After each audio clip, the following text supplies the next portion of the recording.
would think we'd be asked to be having to make a choice between which poison we were going to ingest?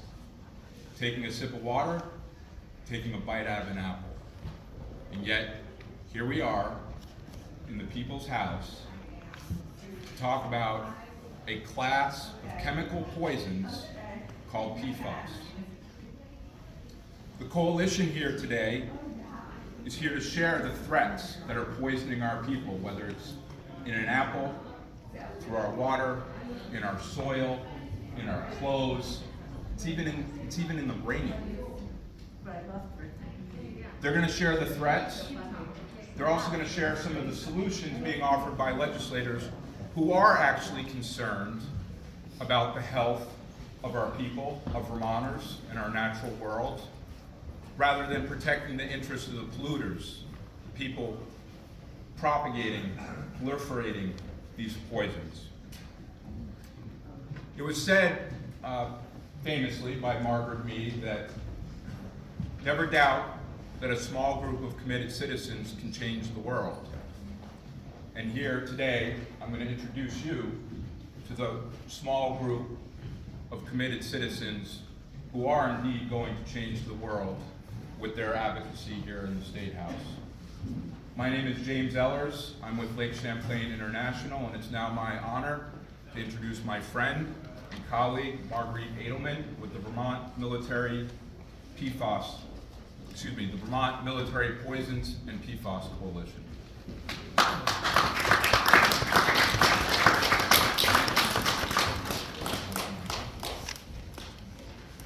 This past Saturday, Montpelier hosted a climate justice rally.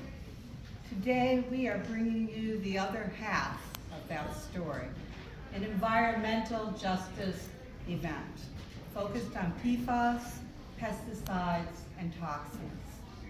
As the coordinator of the Vermont PFAS Military Poisons Coalition, I'm pleased that environmental groups and activists have joined together to bring our state representatives messages about toxic substances. And I want to start with a riddle. You can't see, smell, or taste it. You can't destroy or contain it. You really don't know much about it, but it's harming you and your family. What is it? The answer? Per- and polyfluoroalkyl substances, better known as PFAS or forever chemicals.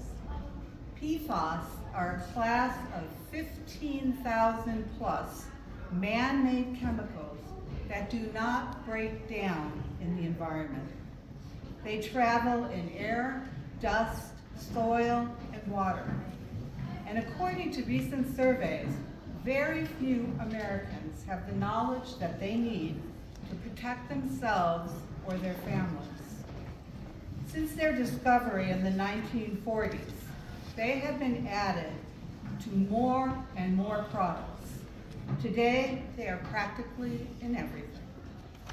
PFAS are linked to thyroid disease, ulcerative colitis, high cholesterol, pregnancy-induced hypertension, weakened immune systems, reproductive health problems in both men and women, learning and developmental disabilities in infants and children, and cancer. As far back as 1950, chemical companies like 3M and DuPont conducted studies demonstrating that PFAS chemicals pose health risks. These industry studies and documents detail a history of deception that far exceeds that of the tobacco industry. PFAS is now truly a global problem. There isn't a place on Earth where you can't find PFAS contaminants. And Vermont has done a better job than most U.S. states in regulating PFAS. But we must do more to save our environment and improve the health of our citizens. Vermont has over 200 known, and this is only known at this point in time, contaminated sites, 60 public drinking water systems, many of them in school districts, 5 military bases, 36 landfills, 173 industrial sites, 7 wastewater treatment plants, 5 airports, 5 fire protection sites, and 8 Superfund sites. Our environmental groups have put together a list of demands that we want to see met within the next 5 years. To ban PFAS as a class of chemicals by 2030. It is not good enough to regulate only 5 or 6 forms of PFAS. Chemical companies simply substitute a non-regulated form of PFAS when another one is regulated. We need to end sewage and wastewater overflows. Sewage and wastewater contain PFAS, pesticides, and other toxins. We need to reduce pesticide use by 50% by 2030. Bugs and weeds are becoming resistant to these chemicals, and we need to look for new management systems and practices. We need to ban landfills from releasing leachates into our waterways. Water is sacred, and we aren't yet able to destroy PFAS. All we can do is filter them, and that filter still needs to go somewhere. In other words, the PFAS is still here. We need to ban the use of biosolids on agricultural lands until they are proven safe. We don't need PFAS and pesticides in our food, poisoning us and our children. Consider the cost of health care for PFAS-related diseases, developmental disabilities, and infertility. Consider the cost of testing water, soil, animals, fish, food, and people for PFAS. Consider the cost of remediation to filter out PFAS again and again, because no method to destroy these toxins has yet been invented. All of these costs should inform our legislators that the only logical and cost-effective step is to ban the use of PFAS as a class of chemicals, hold industry responsible for cleanup, and support municipal infrastructure improvements to water, wastewater, and sewage treatment plants. If a foreign government, instead of a chemical company, was succeeding in poisoning the American population at the rate we are poisoning ourselves, many would consider that an act of war. We are not on this planet to protect the global chemical industry. We are here to protect people and living things, and to protect our planet as well as our future generations.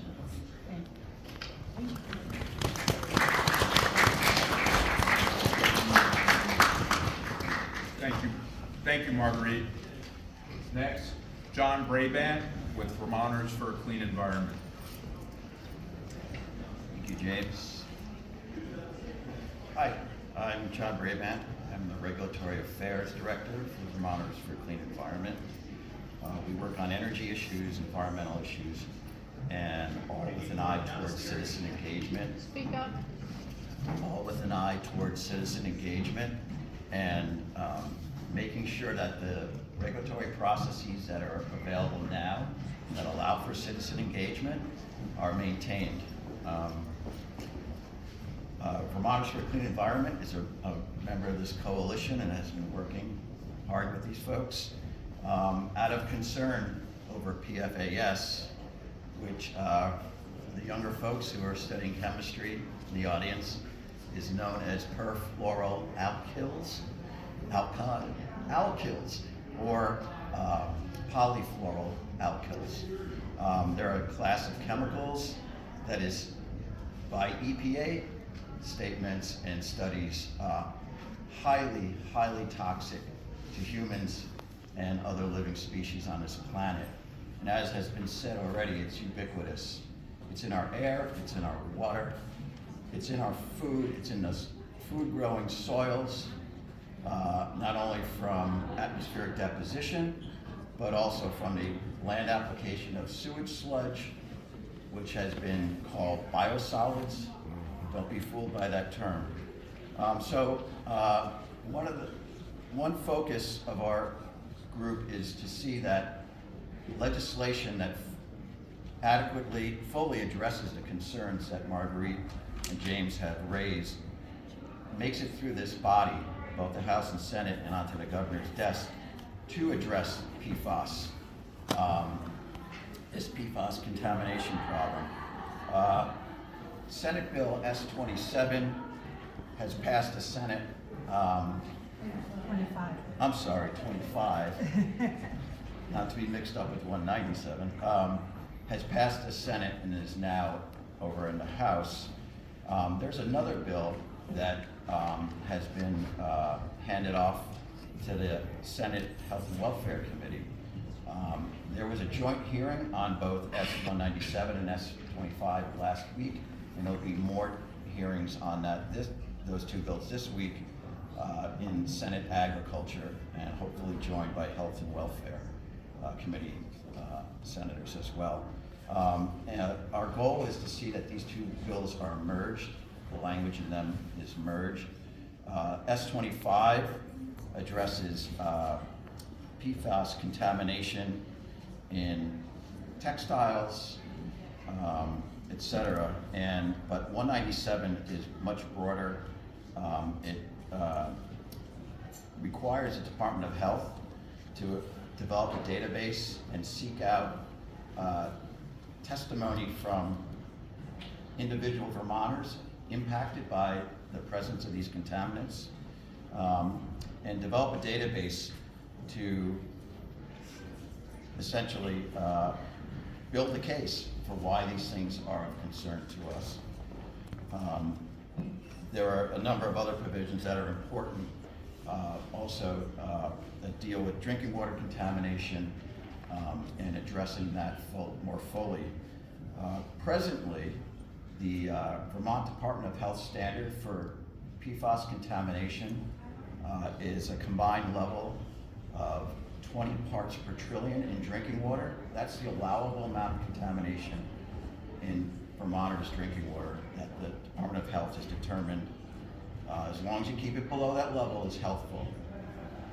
I would like to point out that the US EPA has issued an advisory that's already old. It came out in July of 2022. That is 6 orders of magnitude below what the current Vermont maximum contaminant level for drinking water is.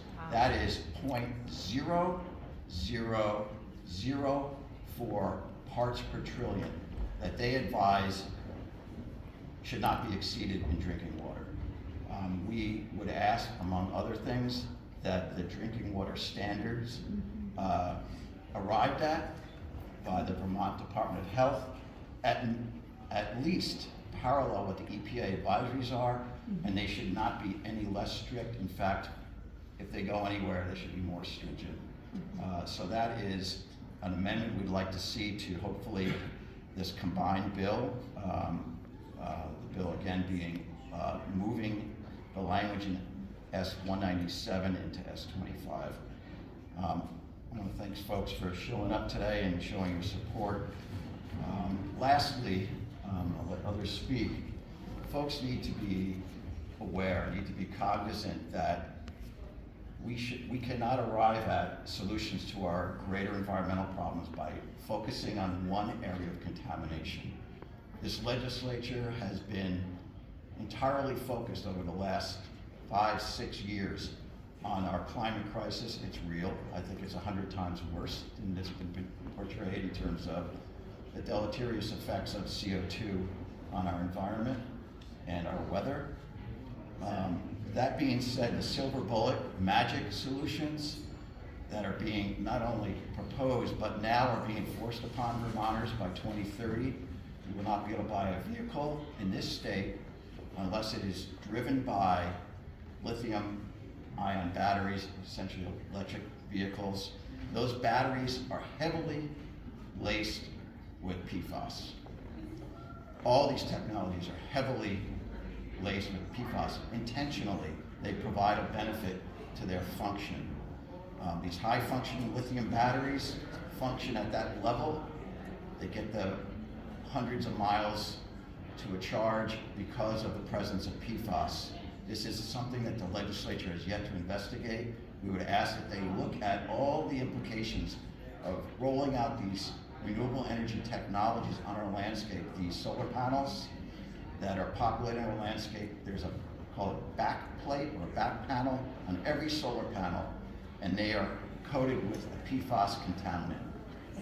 I'll let others speak, but just be aware that these single focus efforts at this legislature need to be broadened, and we need to look at the entire set of environmental implications of human activity on our planet. Thank you.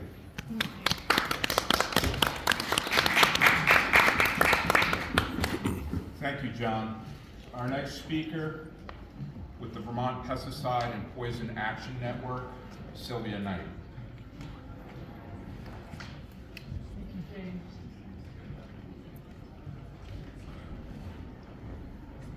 Good afternoon. Speak right up. Good afternoon. Bonjour. Buenos dias. My name is Sylvia Knight. I live in Burlington with my beloved husband, Bob Wright. I'm a founding member of Vermont Pesticide and Poison Action Network, a coalition of activists around Vermont.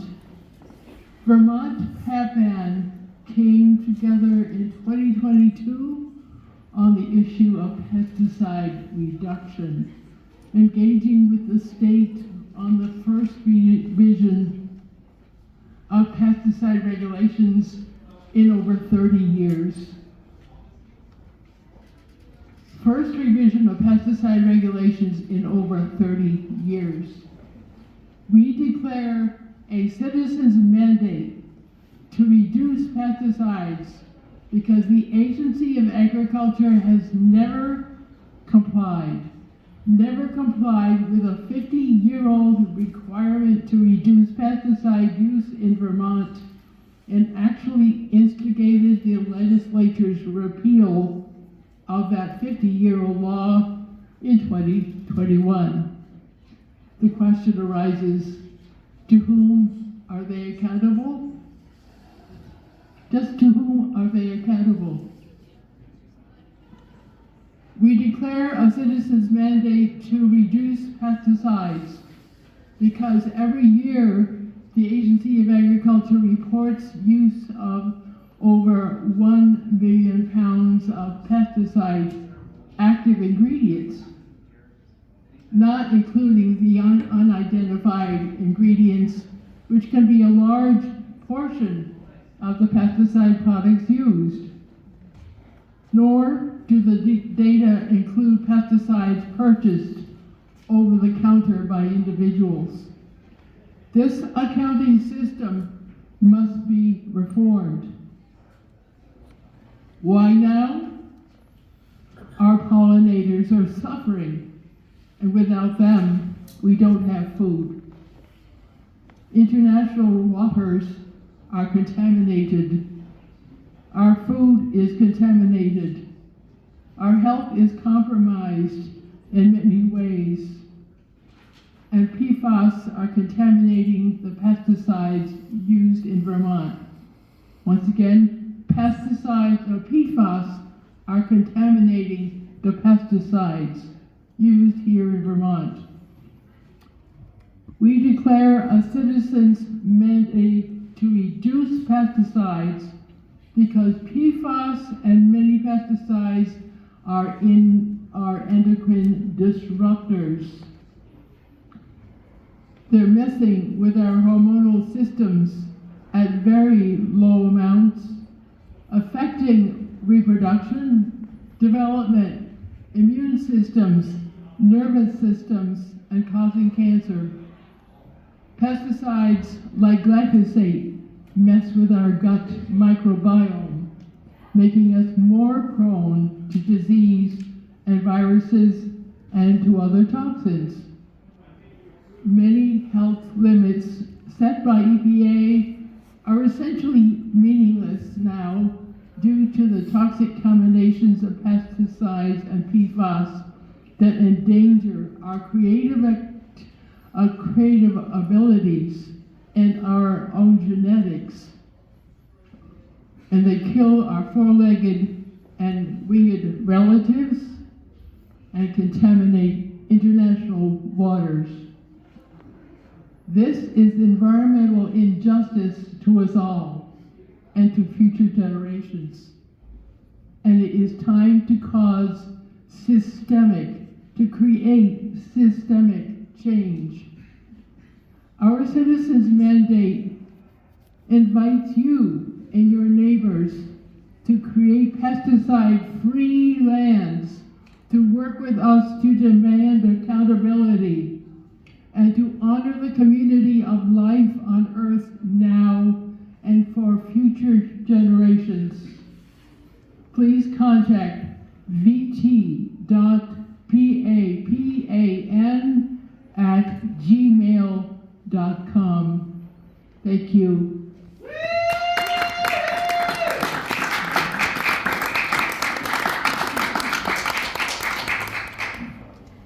Thank you, Sylvia. Our next speaker, Henry Coe. Henry's with Don't Undermine Lake Memphremagog, otherwise known as DUMP.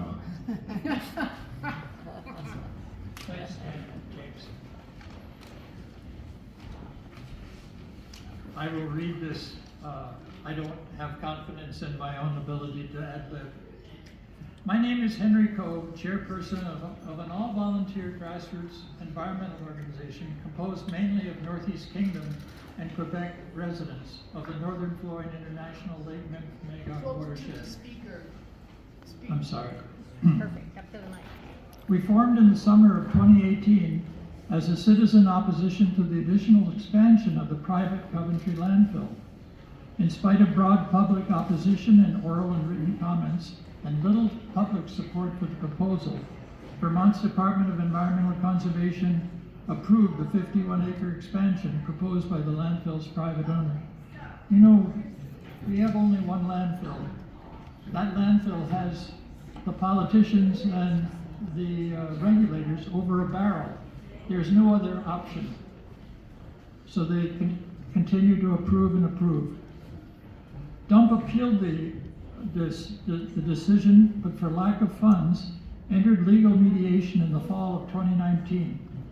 The expansion was upheld, but the environmental court upheld a condition important to citizens on both sides of the border, that a moratorium be placed on the disposal or treatment of toxic landfill leachate anywhere in the Memphremagog watershed, effective through 2023, and since extended to 2026. DUMP is supportive of all citizens and legislators' efforts to prevent PFAS-bearing products from entering Vermont, which will consequently contaminate our people, our surface and groundwaters, our soils and air. As individuals, as communities, we must take greater responsibility for the waste we generate closer to home. I'm going to repeat that. As individuals and as communities, we must take a greater responsibility for the waste we ourselves generate. We must reset our mentality of out of sight, out of mind for our garbage waste. While the single landfill model may be business friendly, it is decidedly people and environmentally unfriendly. We live in the Northeast Kingdom.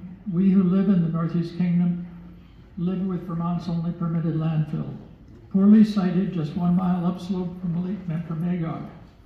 To that landfill goes the largest portion of PFAS containing materials in our solid waste stream. An average of 100 semi-trucks per day ply our state roads and highways, each carrying 33 tons of garbage from all over the state, and dump their loads uninspected into the landfill. These trucks are hosts to PFAS, our most toxic and dangerous invasive species, as well as thousands of other toxic contaminants. Unable to break down or decompose, highly mobile in water, PFAS are a perpetual threat to the purity of water in the Lake Memphremagog. from which 175,000 Canadians take their drinking water. This is a little known fact. Our neighbors in Sherbrooke and Magog and the central southern Quebec take their drinking water, use the Lake Member Magog as their drinking water reservoir. And we have a Vermont outhouse 1 mile away from that lake, poised on top of it. You can see why the Canadians are upset. This is not allowed in international law, to export one's waste across an international border. Nor is it allowed in the Geneva Convention of War articles as well. The three counties of the NEK contribute just 7% of the waste at the privately owned Coventry landfill. 73% of the 600,000 tons per year comes from the rest of Vermont, while 20% of our most toxic PFAS laden waste, sludge and contaminated soils, come from out of state. This is classic environmental injustice to those of us living in the Northeast Kingdom and Member Magog's eastern townships in Quebec. Orleans County has hosted Vermont's largest landfill for nearly 30 years. Known locally as Mount Trashmore, the 129-acre landfill has less than 4 years remaining on its current permit to operate. It is time to plan now for modern and equitable solid waste policies for Vermont.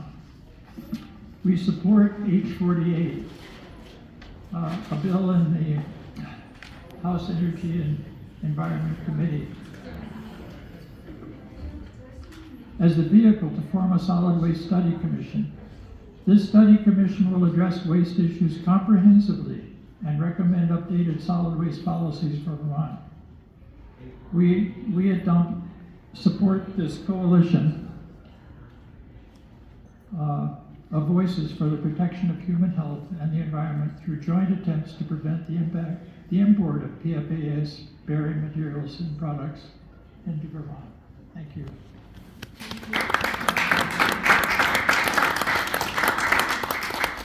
Thank you, Henry.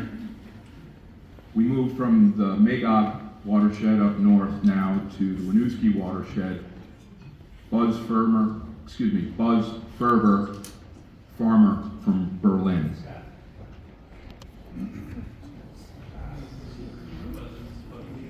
Hey there, farmer. So I've been in Berlin for 9 years farming. This will be my 10th season coming up. I've been in Vermont for 20 years, and I come from Pennsylvania and remember very clearly when biosolids were starting to be put on the land there. And there was a lot of people that were very upset, and a lot of work seemingly went into it, and a lot of people were a lot of the vested interests who were going to make money off spraying biosolids put a lot of time into making sure that program was very well endorsed. And today, one of my good friends who ran it in private industry, ran a very large program there, is so upset at 90 years old. He just can't believe what he's been part of there with spreading of biosolids. When I bought my farm in Berlin, one of the critical things I was looking for is, has this farm not had any biosolids or any bad imports for quite a while? Unfortunately, it had not. I would invite every one of you who has any interest in your own life, your own health, and your own safety to do a little bit more looking at what PFASs do to you and where they are, because they are literally in everything. And everything that keeps off water or moisture or grease, they are there. And so we have them all around us all the time. And they were unknown, or they were known, but it was unknown that we would be in this state now, 40, 50 years later, after spreading all the biosolids here for all this time. And that's not counting all the PFAS that we're putting in the water, in the air, in the land, and in the soil. And all that, it's a very toxic, very dangerous poison for us to be fooling with, and we should definitely ban it entirely. There is no comprehensive list of what products we have that have PFASs in them. We don't have that list. We don't know who's using it where. but we do know it's being used virtually in everything because it's indestructible and it's repellent and extends the life of so many other products that it's in. So for the soil, for the trees, for the water, for the air, let's get rid of PFASs and all this other stuff. The landfill, in nature, there is no waste. You look at a forest, a prairie, any ecosystem, there's no waste. So eliminating the concept of waste is where we need to go. We need to have that as our goal, not just reducing. Reducing is good, but how do we start to think about emulating nature so that we're not making waste that we have to get rid of, or that will haunt us for centuries, or millennium, or forever? Thank you.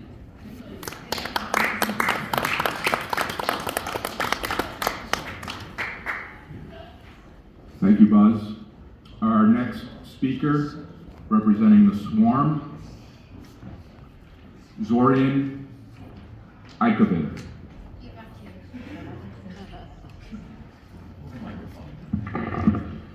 Hi, I'm Zorian Ivakiv Gray, and I'm 13 years old. I've been a guest speaker on the Pollinator Report radio show to speak about my certified wildlife habitat garden, rewilding, and a youth's perspective on pollinator decline. I'm also a new member of the pollinator activist group, The Swarm. I'll start with a question that I've been wondering about lately. When legislators make decisions, how far into the future do they think? To their next re-election, or to the lives of their grandchildren and to my generation's adulthood? How far into the future were they thinking when they allowed the use of under-tested DDT, causing cancer and the near extinction of our national icon, the bald eagle? How far into the future were they thinking when they allowed highly toxic PCB chemicals for over 50 years and then didn't test schools for them for another nearly 40 years after their banning? I like to imagine what the world will look like when I'm as old as many of you are. But when the future looks scary, I feel betrayed. An example of this dangerous short-term thinking is the unsustainable practices of conventional agriculture. Through monocropping, over-tilling, and using harmful agrochemicals, modern agriculture manages to grow more food today, but at the huge cost of the future's vital pollinators and soil. I can't imagine a world without vanilla and chocolate, or a Vermont without apples, pumpkins, and blueberries. But without pollinators, these plants won't survive. In some places, like parts of China, pollinators have already been decimated, and fruit trees only grow at all because workforces of humans laboriously pollinate them by hand. It's a losing battle. I understand the concern of the dairy industry that relies on GMO, pesticide-treated seeds. But only in recent years have cows been eating corn or grain instead of natural grazing. Besides, grain and corn increase the methane cows produce, contributing to climate change and making their meat and dairy less healthy. But if we focus our research on organic, regenerative farming, we will create a healthy future, protecting vital soil and pollinators and reducing the climate crisis. Looking at Vermont's endangered species list, I see many animals that I didn't even know existed. Water creatures like legendary lake sturgeons, giant salamanders called mud puppies, and spiny soft-shelled turtles are endangered through overfishing, shoreline development, and chemicals in the rivers. And land animals like 4 species of bumblebees, 5 species of bats, and many once common birds like the whippoorwill, the nighthawk, meadowlark, and upland sandpiper, all endangered through the industrial agriculture and its use of pesticides. The truth is that we have always had these animals in Vermont, and our plants have co-evolved with pollinators. We are already losing many of these species, and if we don't change our agricultural practices, the next generation may never get a chance to see them. And worse yet, our ecosystems will fail. But what if we do act now to stabilize our ecosystem? With the gradual and just transition, jobs will be created. And when I'm your age, my friends and I will live in a world with a rich diversity of birds, pollinators, and aquatic animals. And we'll have more access to healthy food and water. Yeah. We need you, our state legislators, to change the trend. Yes. Have a view that stretches into the future and consider the lives of us youth and all of the other creatures that we share this beautiful state with. Will future Vermonters blame your generation for decimating our essential pollinators and threatening our food systems? Or will they thank you for preserving our land and health? That's up to you. I want to end by thanking those of you who are sponsoring the important legislation we need to secure our future, and I hope the rest of you will too. Thank you. Hell yeah.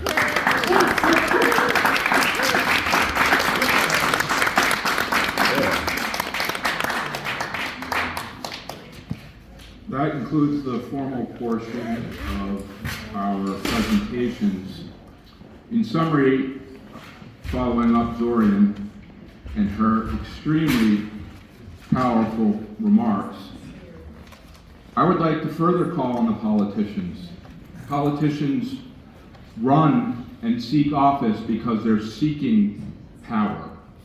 And on behalf of all of those downstream, I would ask that the politicians use that power to protect the people and our natural communities instead of polluters.